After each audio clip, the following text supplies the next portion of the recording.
Okay, so this week in lab, we talked about the melting point of different substances. Melting point is just a physical property that can be used, and it's defined as the temperature at which a solid goes from a liquid to a solid, or when the equilibrium between the liquid and solid phase has been reached. It's often a temperature range and not just one specific temperature, which is what we learned through doing the experiment. It's useful for several different circumstances. You can take a known compound and test it and then determine its melting point if the melting point is unknown.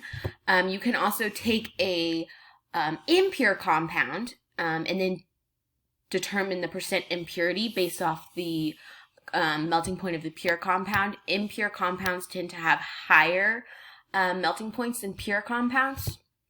And then on the opposite end of the spectrum, you can take a compound that you don't, just like an unknown compound, and then melt it, determine its melting point, then refer to a list of known melting points for known substances, and find the compound that it is that your unknown is most like, and then go through the mixed melting point technique, and that can be used to determine the identity of your unknown. As far as the science behind melting point, what happens in a solid is solid atoms are packed closely together, and there's very little vibration going on. But as you add energy in the form of heat, the particles start moving faster and faster. And the heat adds more and more energy to the substance until eventually the energy added from the heat and the vibrations of the atoms overcomes the energy of the intermolecular forces that's holding the substance together. And at that point, the solid transitions into the liquid phase and begins to melt. In order to perform this in lab, there are multiple different ways based off what you're trying to discover. If you're trying to discover the identity of an unknown or just the melting point of a known substance. But you would obtain the substance that you're testing, and then you would place it on a watch glass and grind the substance on the watch glass with just the end of your scapula, and then take a capillary tube and tap the capillary tube on the watch glass until you have about 1 to 2 millimeters of the compound in the capillary tube, and then tap it on kind of the bulb end of the capillary tube to make sure that it's tightly packed down there. And then in our lab, we use the Meltemp machine.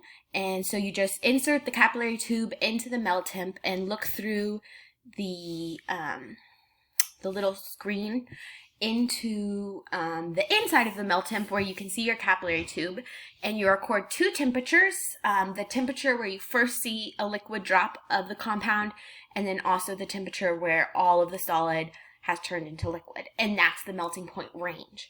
If you know your substance, then that's just the determined melting point. If you don't know your substance and it's an unknown, then you take that melting point, and like I said earlier, using the mixed melting point technique, you just refer to a list of known melting points and find a compound that has similar properties and then almost identical melting point as the compound that you believe your unknown to be. And then what you'll do is you'll take some of that known compound from the compound list with a known melting point and add it to a new capillary tube with also some of the unknown. And then you'll just complete the procedure in the exact same way, putting it into the Meltemp, taking that range. And if the substance is the same as what you suspect it to be, then the temperature of the melting point and the melting point range should correlate, and they should melt at the same temperature since they will be the same thing.